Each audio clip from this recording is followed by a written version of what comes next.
Welcome to the Period Story Podcast, the podcast where we get behind some of the myths and misconceptions about periods. We chat with women about their period story, their first period, their journey ever since, and we open up a conversation to help break taboos and stigmas around menstruation. I'm your host, Lanice Brothers. I'm a yoga teacher and registered nutritionist specializing in women's health, hormones, and the menstrual cycle. I'm also the author of You Can Have a Better Period, the book Publishers Weekly calls an empowering debut, an informative, refreshing take on women's health. It's available from Amazon, Bookshop, and anywhere else you purchase books. Welcome to today's guest.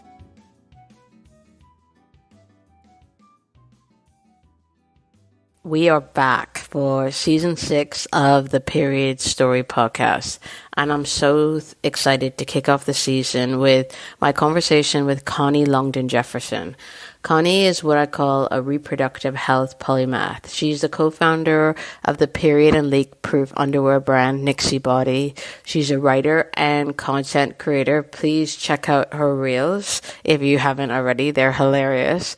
And she's also a host and moderator of reproductive health events. I'm so excited for you to hear this conversation.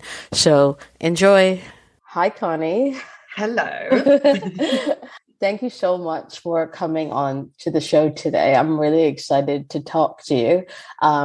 Let's start the conversation with the very first question I ask all of my guests, which is, tell me the story of your very first period. So my first period, I think I was 10. I was around 10. So I was pretty young. I mean, I think as I've gotten older, I realized that actually quite a lot of people do start their periods around that age, but I was certainly first in my friendship group. There wasn't many people talking about having their period if they were.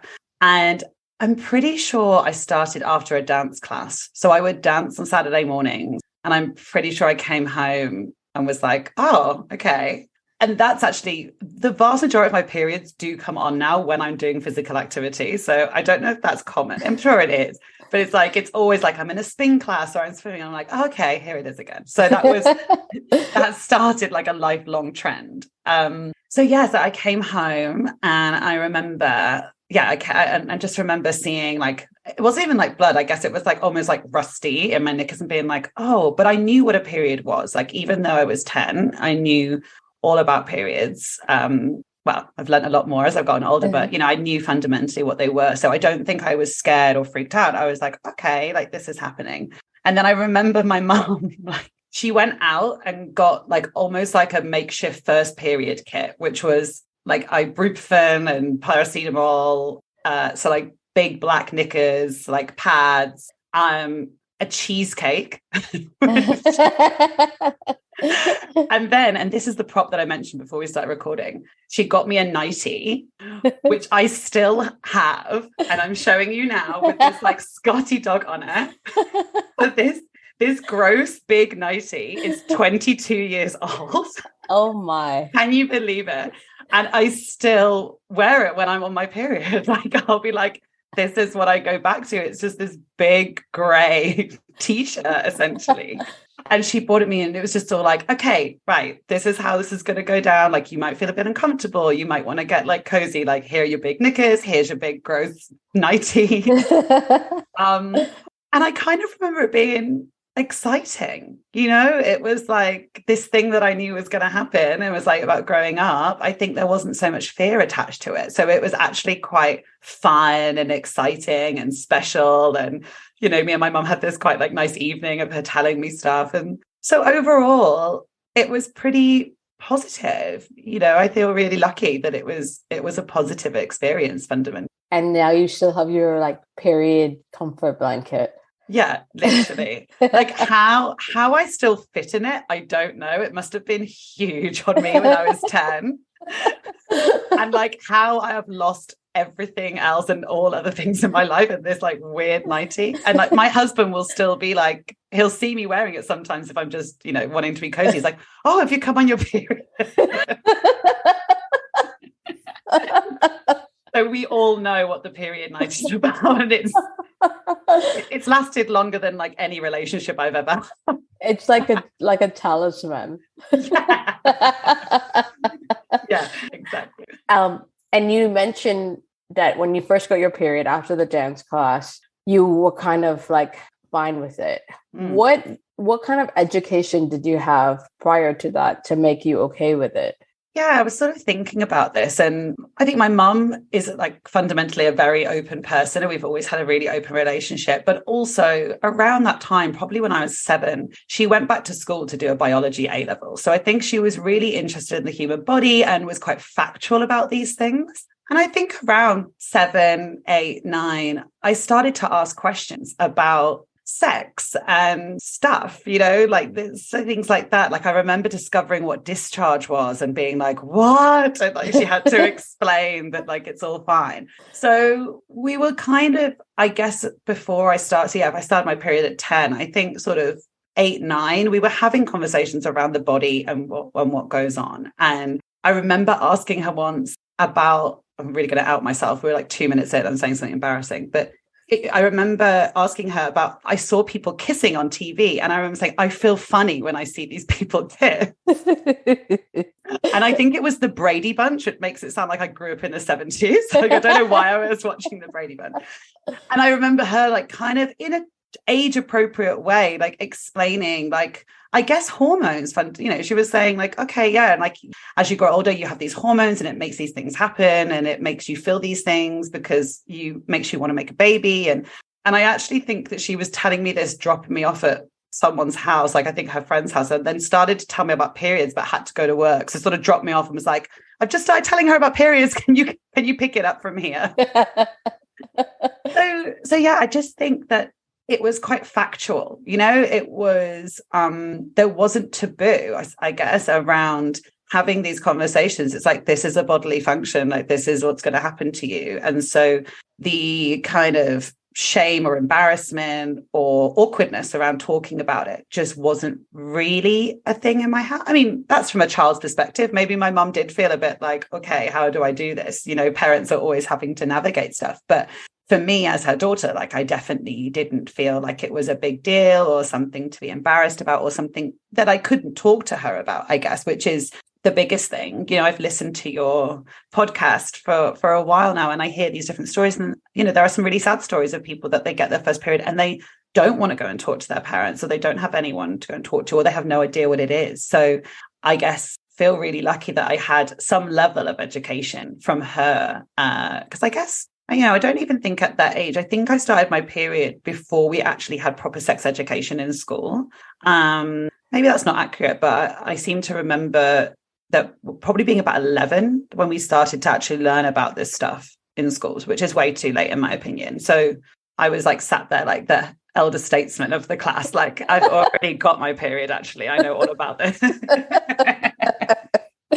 And how did the very pragmatic approach you had with your mom connect with the conversations you then had with your friends about periods and what was going on with your body? Yeah, that's a really good question, because I think it's that thing of almost like anything when we're kids that we think things are normal. And, I think shame is learned, right? It's learned by people's reactions to us. So we can be into something that people think are weird, and then like you don't realize it's quote unquote weird until you go to school, and then people are like, that's weird that you're talking about that. And I think it was maybe a little bit like that with me and kind of periods and other things related to kind of sex and stuff, because like at school when people start to have this, there is this like shock and this kind of embarrassment and giggling, in class and stuff, and I just didn't feel like that. And I was probably like a precocious know-it-all about it, I imagine. I was like, oh, well, actually it's this, and, And I think that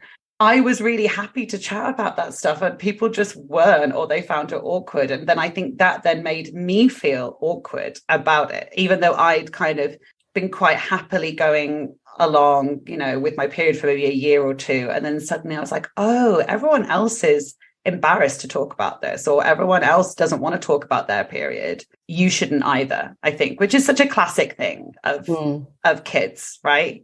So I think maybe I went kind of like one step forward, 2 steps back in terms of my relationship with the openness of talking about periods, stuff like that. And how long did this shame sit with you, or does it still sit with you?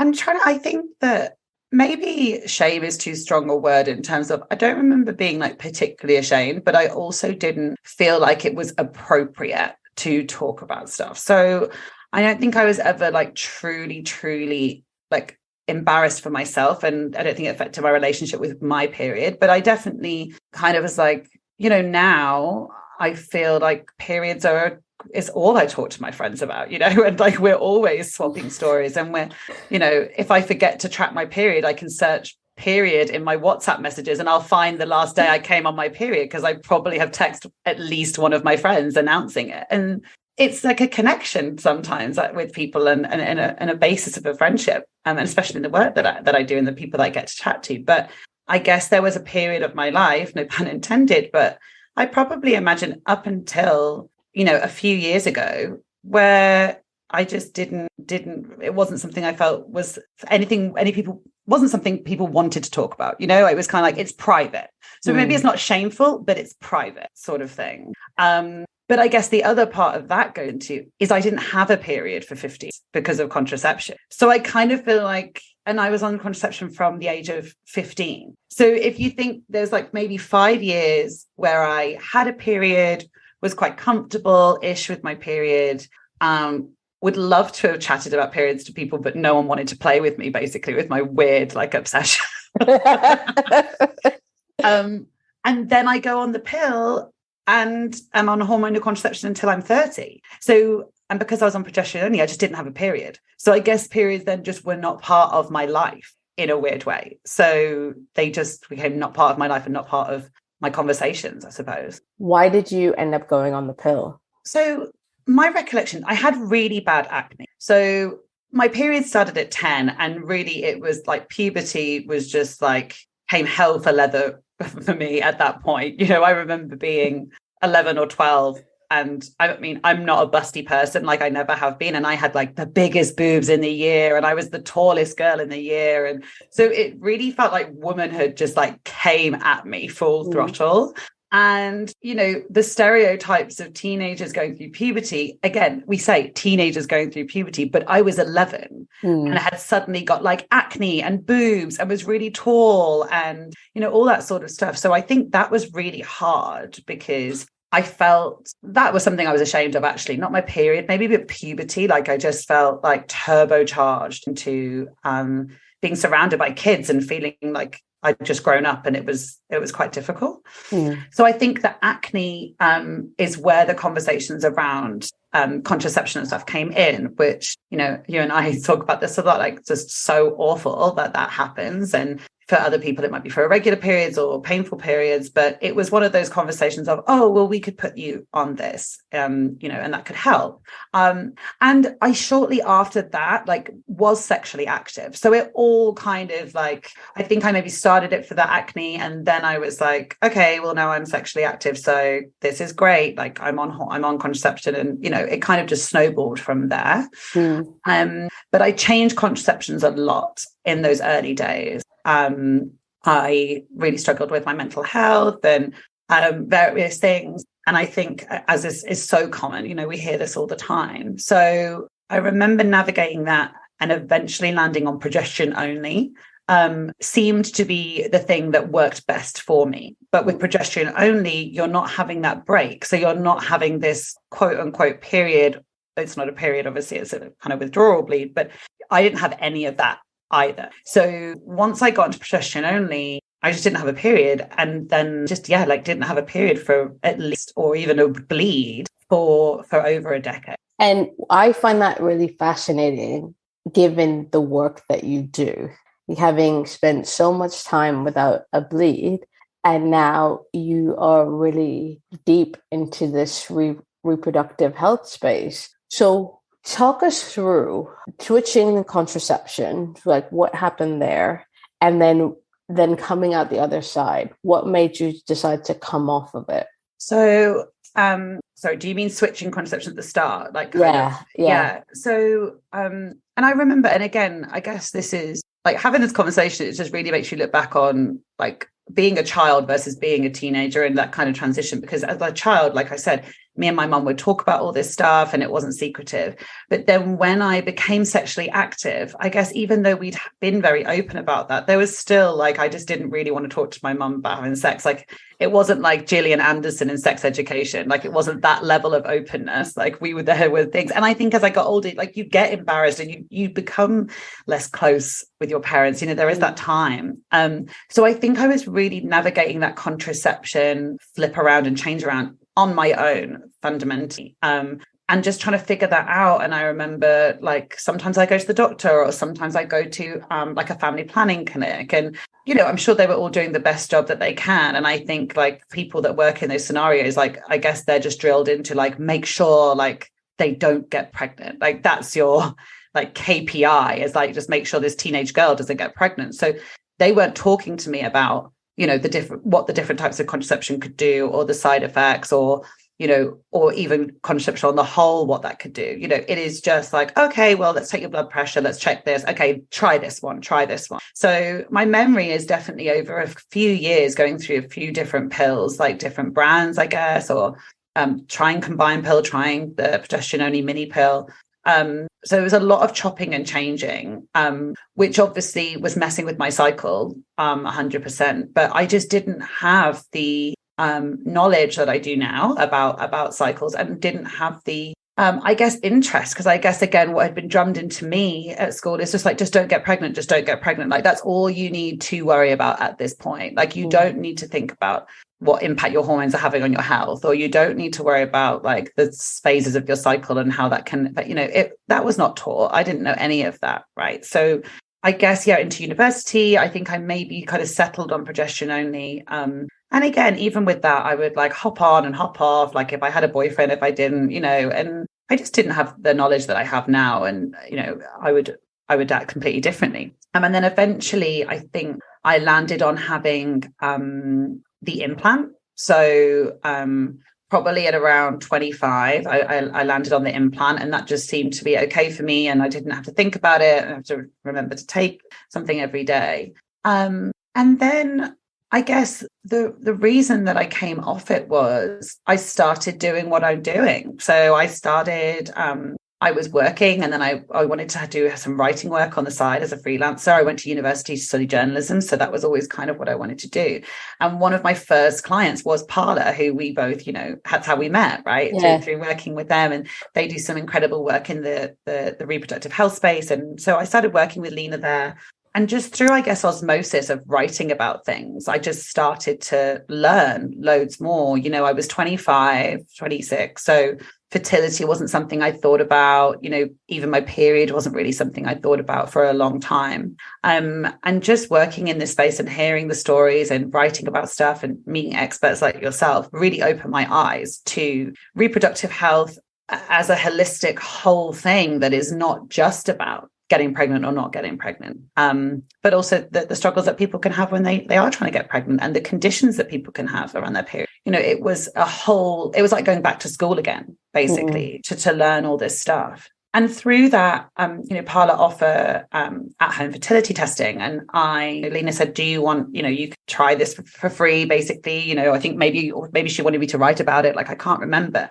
But it was like, but to do that, you have to contraception, because you can't take the test on hormonal contraception. So I thought, okay, I'll just do that. And maybe I'll come off it and then go back on it again. You know, at that time, I was definitely interested in my hormones from what I've been learning. But I had no plans to have a baby in the near future. I think maybe Mike and I had just got engaged, but, you know, we were definitely not planning on having a baby. So I thought I'd come off, do the test, and then maybe go back on. And then I came off and I was just blown away. I think the combination of my period coming back to its natural cycle, coupled with the timing of the work that I was doing, so I was learning about all this stuff, I suddenly was, this is amazing.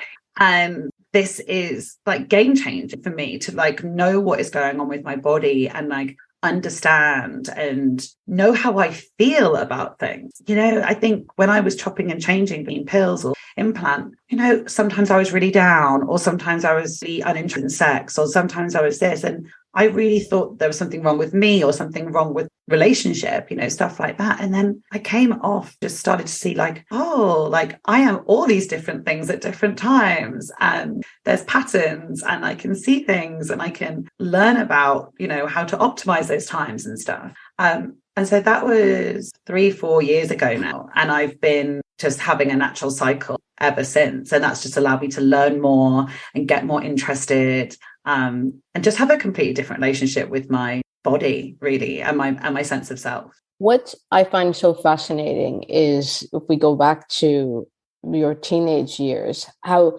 you were navigating these changes in medication by yourself at 15, 16, 17.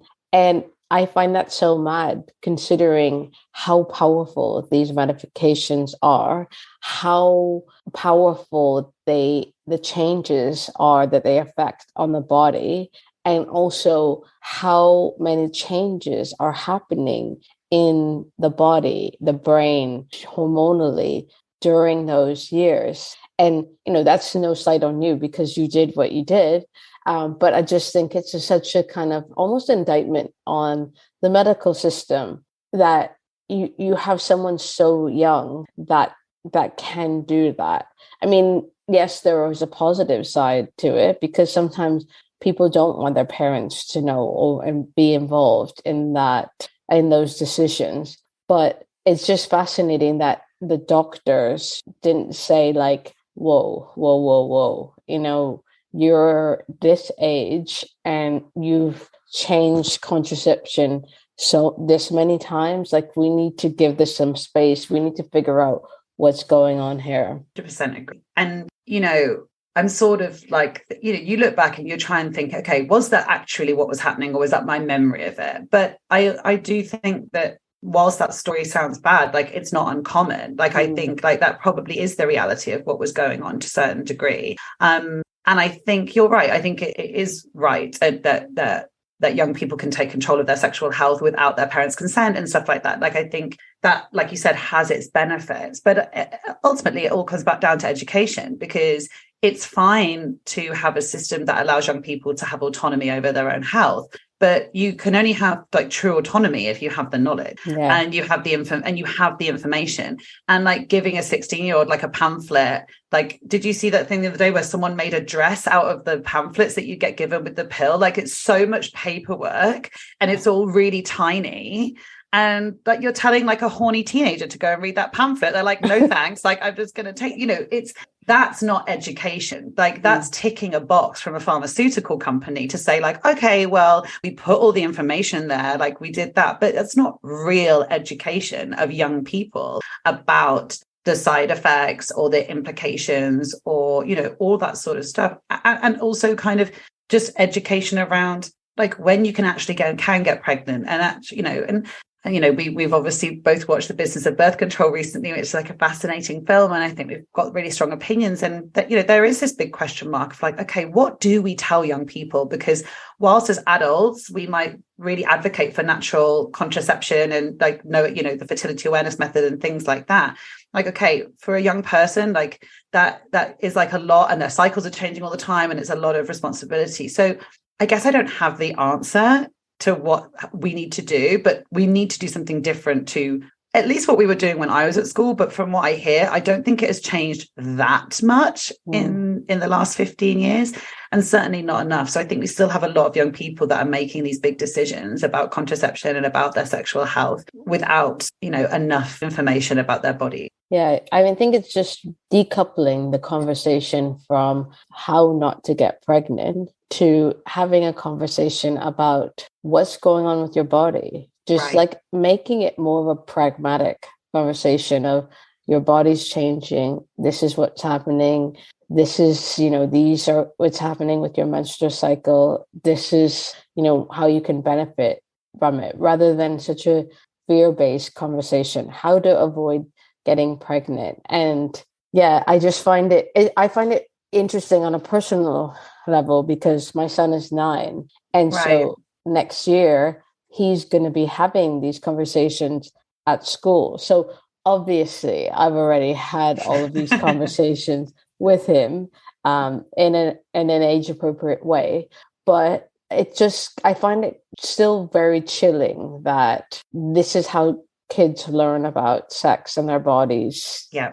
Still, and then we bring porn into the conversation, Totally. which is it's so horrifying that that's how so many kids are learning, and teenagers are learning about what sex is, and that is not what sex is. Okay, totally. Let's digress a little bit. Yeah, I was about to go on a rant about condoms then, so yeah, I'm glad you stopped me. So going back to where your head was at when you came off the pill or had the implant taken out. I'm curious, when you went back to cycling naturally, you mentioned that you were so much more aware in the changes in your body and, aware of what it meant to have a period. Did that mean any changes in your relationship with your now husband? That's a really good question. I think he would certainly say for the first few months, it definitely changed our relationship because my PMS was like really bad.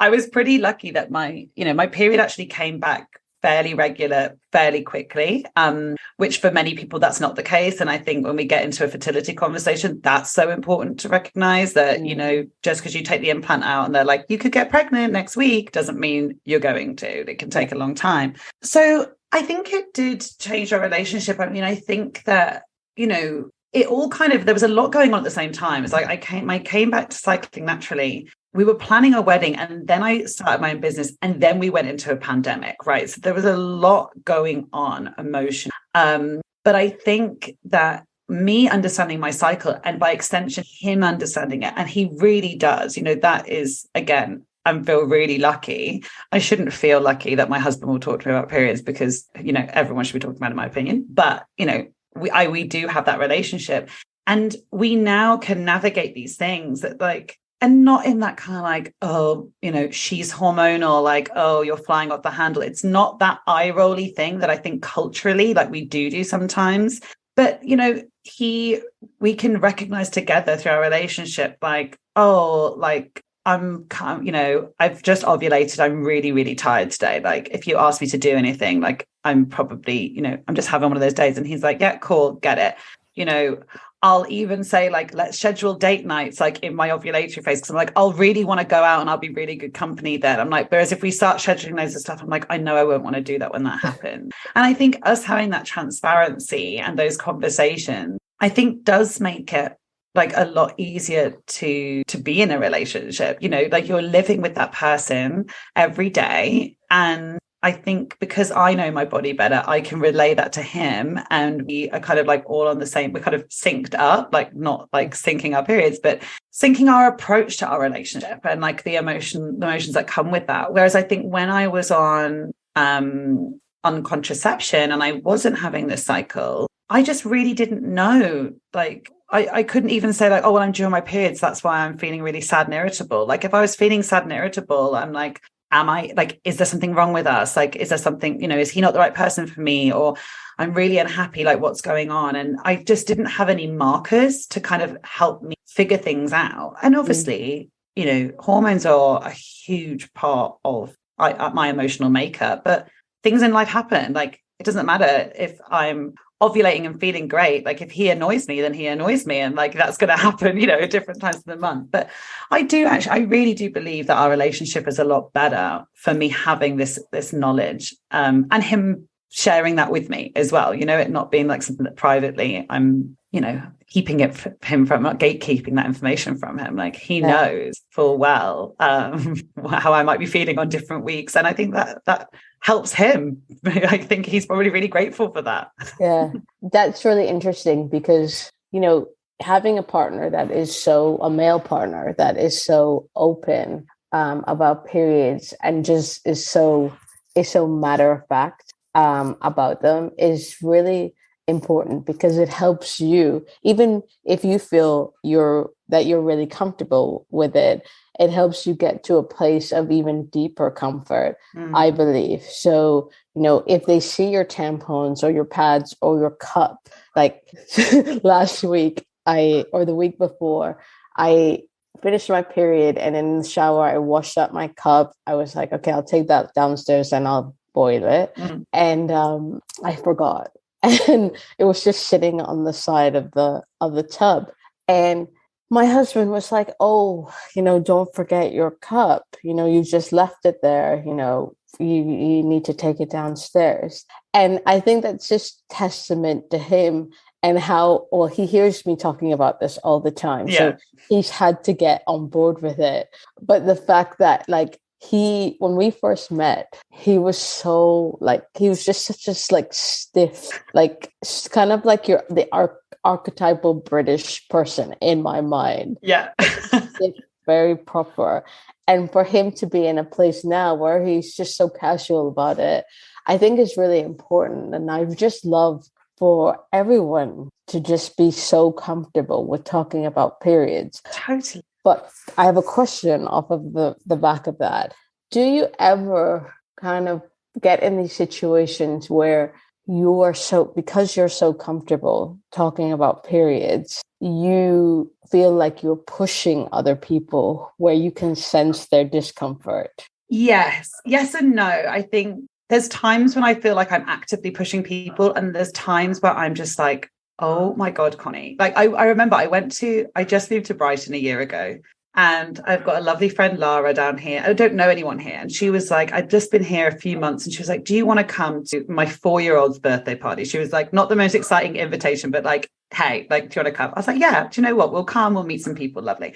And I literally walked in and met someone I've never met before, a friend of hers. And within 2 seconds, I was like, something.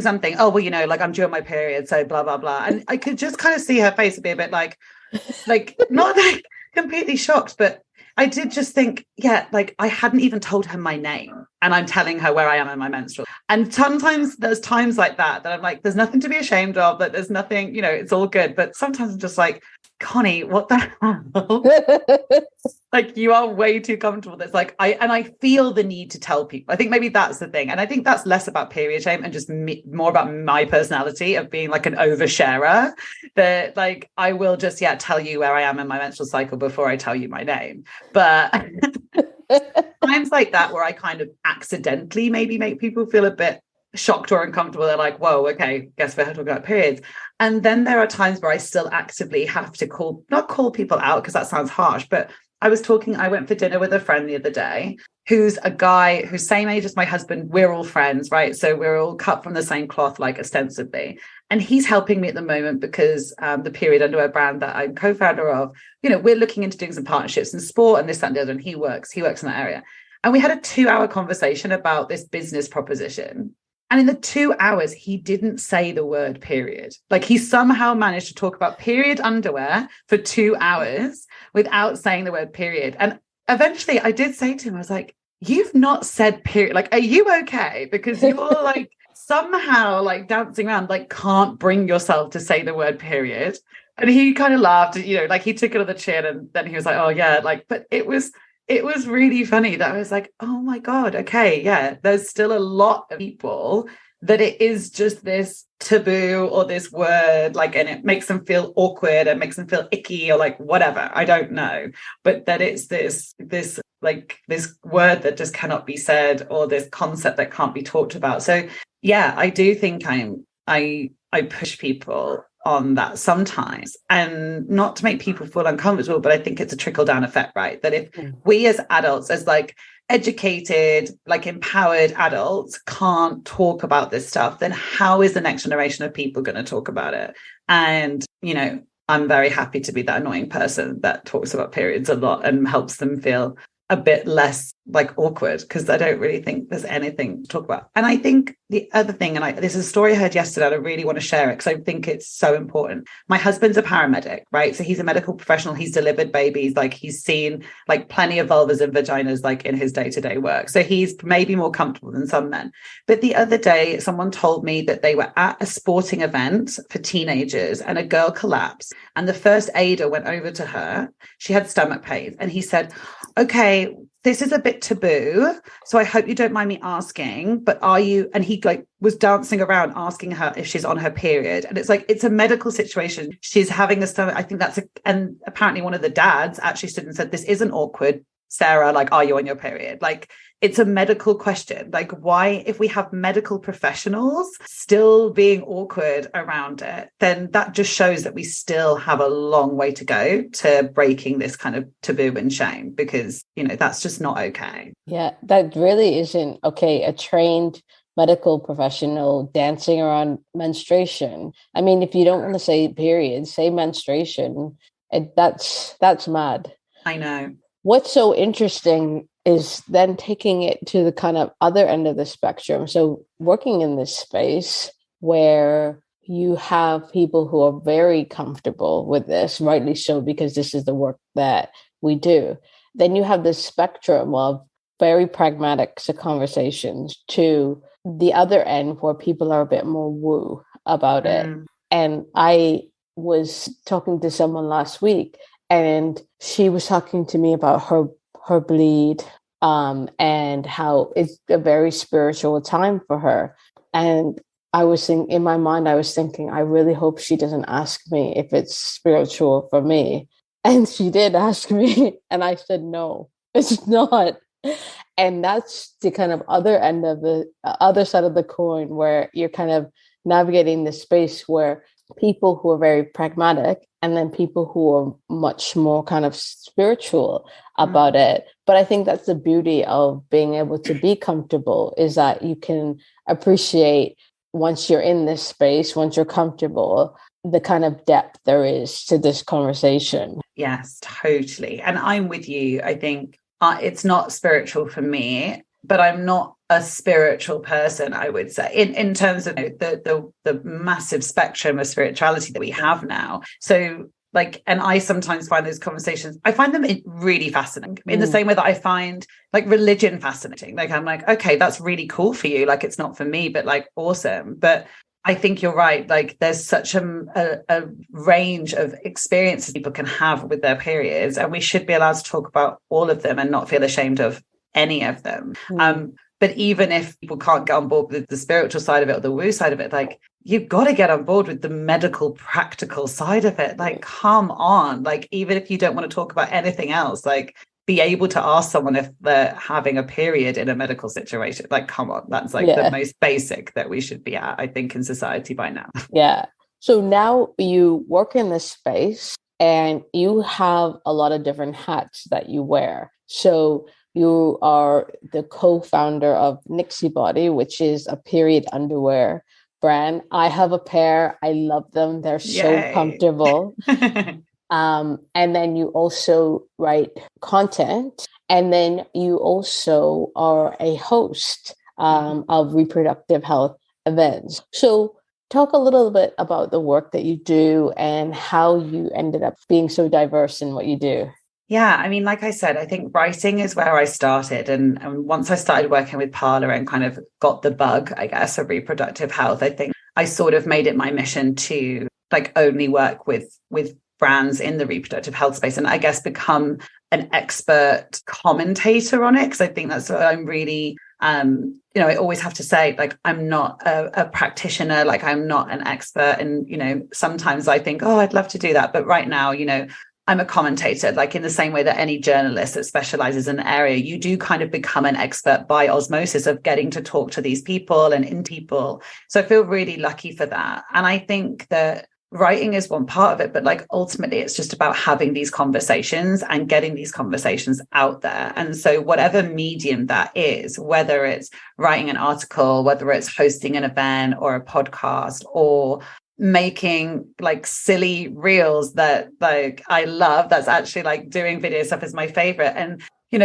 making people laugh and making people think. And I kind of see it when I do stuff like that, which I think is putting my personality and my creativity like front and center. But I feel like it's a Trojan horse to get these conversations out of the echo chamber, because I think that, in this space, I'm so lucky to have friends and a network of people that, we're all on the same page, and to some degree or another, we're educated around this stuff, or we care about this stuff, or we have different areas of expertise. But, we're not the people that, need to see content or need to read these articles, really, like we're the people that are writing them. So I love it when like you or anyone are like, oh my God, I love that thing you put out, or, you know, I love that. But what makes me even happier is when I have like some of my male friends or someone with a daughter, or, you know, people that are a bit outside of this space going, oh my God, like we saw that video that you did, it was really funny, and actually I didn't know that, and that's really interesting. I'm like, yes, that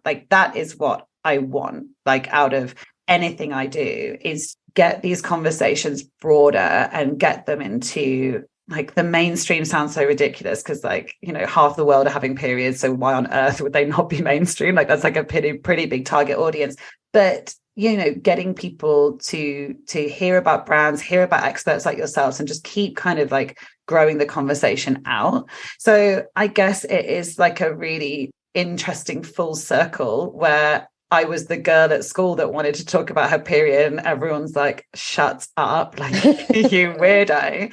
And now I get paid to talk about periods quite a lot. And, you know, and sometimes I'm sure people are still a bit like, you know, my in-laws is a really interesting one, because I think they're a bit more conservative and they're so lovely. But I do think that when Mike and I were together and they started, I think they were a bit like, what on earth does she do for a job? And like, what is going on here? And now like they love it, and they're always liking my stuff on Instagram. And, you know, so I think all stuff like that, like I think trying to use my creativity and my lack of shame, I suppose, to get these conversations out there in any way that I can, and support brands that are on the same mission, you know, that want to kind of educate people. Because if you lecture people, or you make stuff too boring, for want of a better word, or too kind of like, I guess not inclusive, kind of like, oh, you know, this is a women's space and like we're talking about women things. And it's like, oh, okay, well, I'm proud to be a woman, and like I love that we can have our like little safe spaces, but we need to bust out of those safe spaces if we actually want culture to change. And I'm very happy to do that. And if that means making some men uncomfortable in the process, then I don't really mind. And talking about like having conversations, so when you do your hosting work, I find it really interesting because that is a skill, being a host, and what you're doing is quite complicated, because you're applying the skill of a host as well as laying on lots of this quite technical information at times. Talk a little bit about how you moved into that sort of work, and how, you know, where you want it to go. Yeah. I mean, thank you. Because I think sometimes, when I watch people host, like it doesn't look like a hard job. And then once I started doing it, I was thinking in my head, this feels like a really hard job, but maybe I'm just not very good at it. And then you kind of talk to more people and they're like, no, it's really hard. Like, especially when you're moderating a panel of people. And I think that also, you know, there's the technical layer of it, which you mentioned. And I guess for that, I just have to research as much as I can, and also always throw it back to that expert. But there's also a lot of sensitivity a lot of the time that I'm talking about these things, because, you know, we talked about periods a lot today, but, you know, with that can come period health conditions like endo or PCOS, where people can have had a really, really tough time. Or maybe I'm talking more about fertility or pregnancy loss, or menopause, you know. And I think that there is so much sensitivity that is needed around those conversations. And I think that my genuine empathy and genuine care for anyone going through those conditions, and therefore the people that I'm often interviewing, I think that comes across. And I think that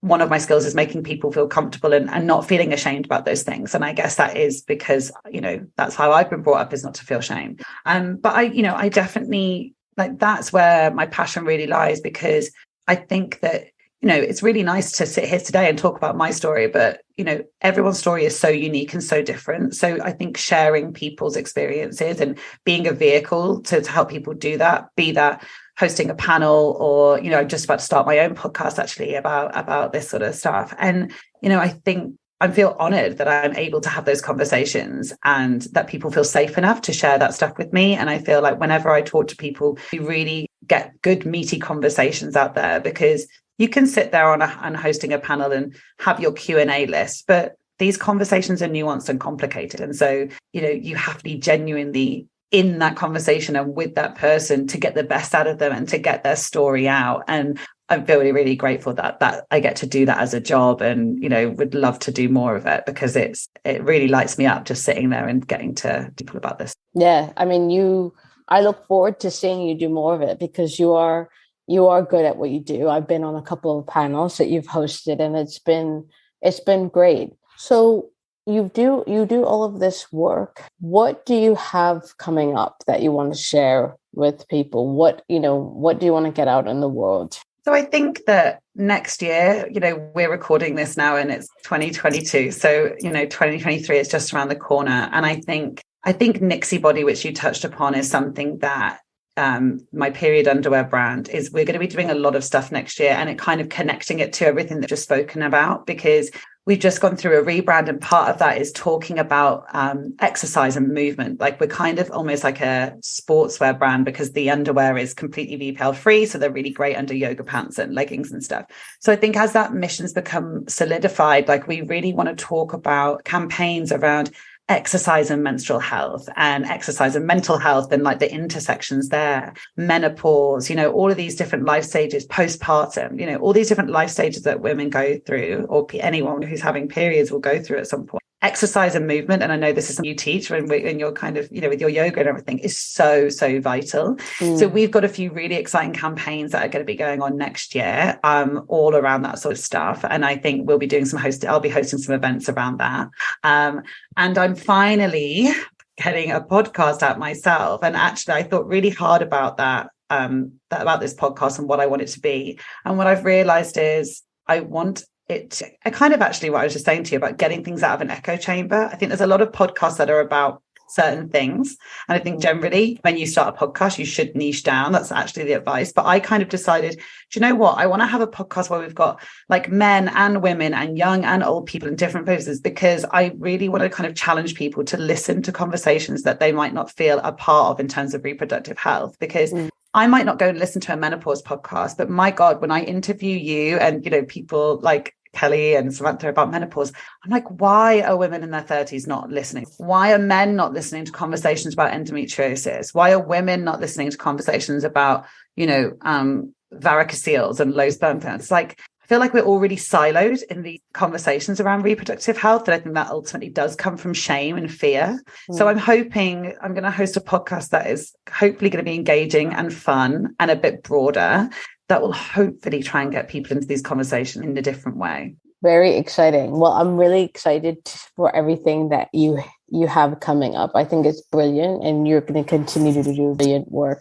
in this space. So all of the interesting insights and stories that you've shared today, from that, what's the one thing that you would want the listeners to take from that? I guess I would really challenge people to, and I'm sure most people listen to this because they'll love what you do, as I do, are more comfortable. But I think I would challenge people to have conversation around their period outside of a space that might feel comfortable. Don't try and make people feel uncomfortable, but let's push those boundaries. I think that if we want to see change on a societal level, we started this conversation talking about education and young people, and, we could go so far down the road about the workplace and all those sorts of things. For change to happen, you have to get it out of the group that really cares about it and make other people listen. And I think on a micro level, we can all do that. If that's like talking to your partner about your menstrual cycle, or telling your boss that you actually need to take the afternoon off because you've got period pain. And that's really easier than done. But I think if we can try and make those tiny little,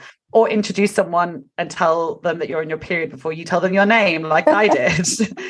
I think if we can challenge ourselves to do those little things that feel brave, we'll start to realize that they don't need to be scary, and actually conversations around periods do not need to be intimidating and don't need to be embarrassing. Exactly. Thank you so much for coming on the show today. Thank you. Where can people find you? So I usually hang out on Instagram. It's at Coni LJ. And I'm not as hot on Instagram as you. You're on it, but when I do post, it's usually quite good value, and it's usually about periods. So I would love to connect with people on there, and my DMs are always open for period chat. Brilliant. Thank you, Coni. Please, thank you so much. This is such a dream. Thank you.